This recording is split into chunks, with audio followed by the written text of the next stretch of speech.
Lunchtime is about the worst time of day for me. Always having to sit here alone. Of course, mornings aren't so pleasant either. Waking up and wondering if anyone would really miss me if I never got out of bed. And then there's the nights too. Lying awake and thinking of all the stupid things I've done during the day. And all those hours in between when I do those stupid things. Well, I guess I'd better see what I've got. Huh. Peanut butter. Some psychiatrists say people who eat peanut butter are lonely. I guess they're right. And if you're especially lonely, the peanut butter sticks to the roof of your mouth.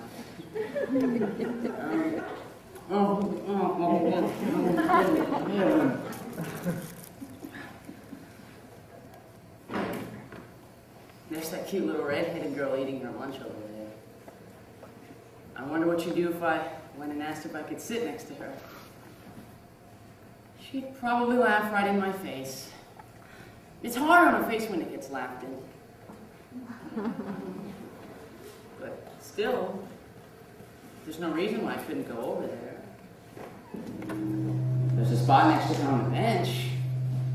There's no reason why I couldn't go. All I have to do is stand up. I'm standing up. I'm sitting down. Oh, I am a coward. I'm so much of a coward she wouldn't even think to look at me. She hardly ever does look at me. In fact, I can't remember her ever looking at me. Why is that? Is there any reason why she shouldn't look at me? I mean, is she so great and I'm so small that she can spare one little moment? She's looking at me. She's looking at me. No, Sally, you're thinking of the other dress I wore to Lucinda's party.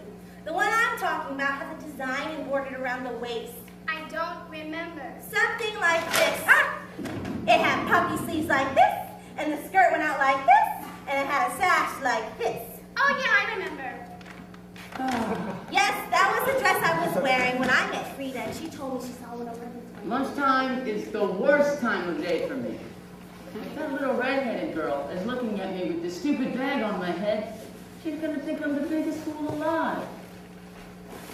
Then again, maybe if I take it off quickly, she would never even notice. Then again, if I never take it off, I never have to see if she was looking or not. Then again, it's getting very hard to breathe in here. She's not looking. I wonder why she's not looking. Oh well, one lunch hour over with. Only 2,863 to go.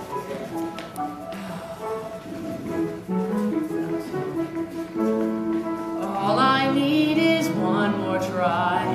Gotta get that kite to fly. And I'm not the kind of guy who gives up easily.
say something nice like April showers,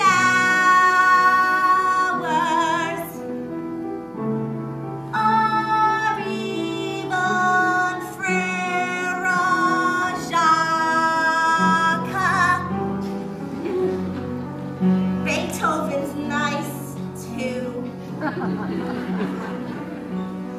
Just imagine, what would you think if someday you and I should get married?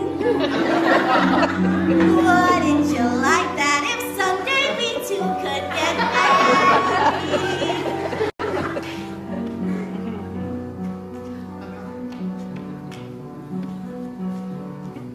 My Aunt Marion was right. Never try to discuss marriage with a musician.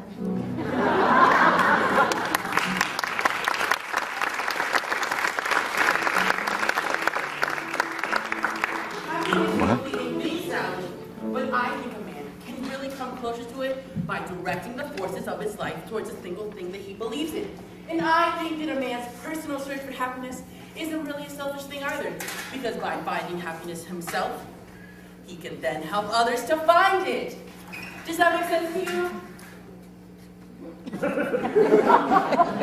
Spaghetti at our house 3 times this week.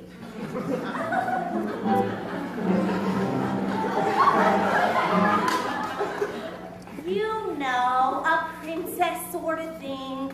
A white dress and nice slippers and a big ballroom. But I guess that's sort of silly, don't you think? Oh no, not at all. I mean, well, we all have our own little dreams or aspirations or whatever you want to call them. I myself have had one for years. I've just never told anyone. Oh, come on, you can tell me. No, it's not the sort of thing I should tell. I won't give it away. Come on, please. Well, I've always wanted to be called Flash.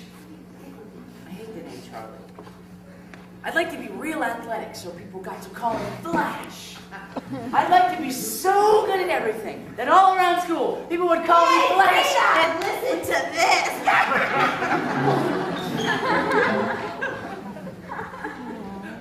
What's the matter, Sally? I don't know. I was jumping rope and everything was all right, and then suddenly, it all seemed so futile.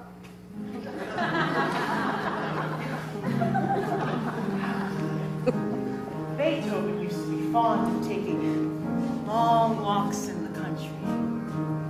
He was always inspired by the beautiful sounds of the countryside.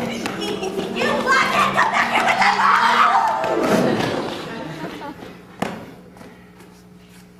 Beethoven had it nice.